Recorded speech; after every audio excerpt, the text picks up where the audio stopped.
Morbi LCB પોલીસે બાતમીના આધારે 5 જેટલી બોલેરા કારની ચોરી કરનાર એક રીઢા ચોરને દબોચી પાડ્યો હતો।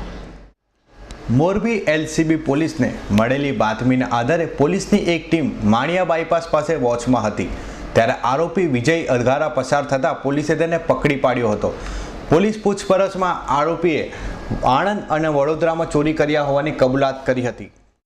મોરબી તાલુકાના મોરબી સિટીમાં બોલેરો ચોરીમાં પકડવાનો વિજય પટેલ કરીને છે, જે હળવદનો રહેવાસી। અમને ગઈકાલે ખાનગીરાએ બાતમી મળેલ કે આને આ મજકૂર વ્યક્તિ છે એ સર્કિટ હાઉસ પર કોઈની રાહ જોઈને ઊભો છે, એટલે અમારા પીઆઈ શ્રી ડોડિયા સાહેબની માર્ગદર્શન હેઠળ પૂરા એલસીબીના ટીમ સાથે અમે ત્યાં જઈ અને અટક કરેલો।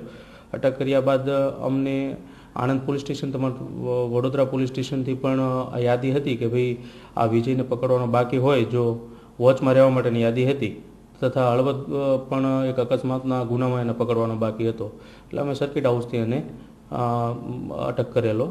ત્યારબાદ એણે કબૂલાત આપેલી કે વડોદરામાંથી તેમજ આણંદમાંથી પણ એક ગાડી ચોરેલી છે રાજસ્થાનના કોઈ દીપક નામના વ્યક્તિ સાથે। હાલ તો પોલીસે વિજયને જેલના સળિયા ગણતો કરી તેની સાથે કોણ કોણ સંડોવાયેલું છે તે દિશામાં ચક્રો ગતિમાન કર્યા છે। રવિ મોટવાણીનો રિપોર્ટ S9 ન્યૂઝ મોરબી।